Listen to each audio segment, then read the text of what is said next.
Guys, today అయితే మీకు ఒక మంచి రెసిపీని అయితే చూపిస్తున్నాను. ఇన్స్టెంట్గా అంటే క్విక్గా చేసుకుండే ఒక సాలెడ్ అనమాట. సో ఇదే ఇక్కడైతే మా చెఫ్ ఆనియన్స్ కట్ చేశాడు. నెక్స్ట్ అయితే ఇది టూనా టిన్, ఇన్స్టెంట్గా చేసుకోవడానికి చాలా యూజ్ అవుతుంది.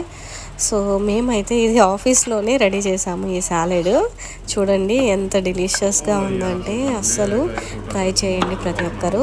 సో మేము చెప్పిన ఇదైతే chaat masala and cucumber and green chilli and these ones అంటే మన దగ్గర ఏదైతే అవైలబుల్ ఉంటాయో అవైతే యాడ్ చేసేసుకోవచ్చు. సో ఆ టమోటో అయితే యాడ్ చేసాము.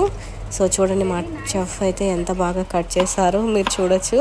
చాలా నీట్గా కట్ చేశాడు. వీ కెన్ అప్రిషియేట్ అనమాట. సో ఇదైతే మీరు ఒకసారి ట్రై చేయండి, ఎలా వచ్చిందో చెప్పండి. సో ఇదైతే కుకుంబర్ కట్ చేస్తున్నారు. సో తర్వాత ఏంటంటే ఇది టూనా టిన్ అనేది ఇక్కడ కొంచెం బ్యాచులర్స్ కూడా చాలా ఈజీగా అనిపిస్తుంది ఈ రెసిపీస్ చేసుకోవడానికి. సో గ్రీన్ చిల్లీ అయితే కంపల్సరీ యాడ్ చేస్తున్నాము, ఎందుకంటే మనకు స్పైసీగా ఉండాలి కదా. సో అందువల్ల అనమాట.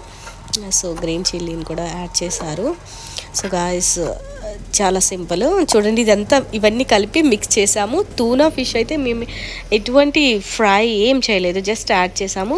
ఈ కుబ్బూస్ అయితే కువైట్లో ఫేమస్, ప్రతి ఒక్కరికైతే తెలిసే ఉంటుంది. కుబ్బూస్తో పాటు ఇదైతే మేము ఎంజాయ్ చేసాము.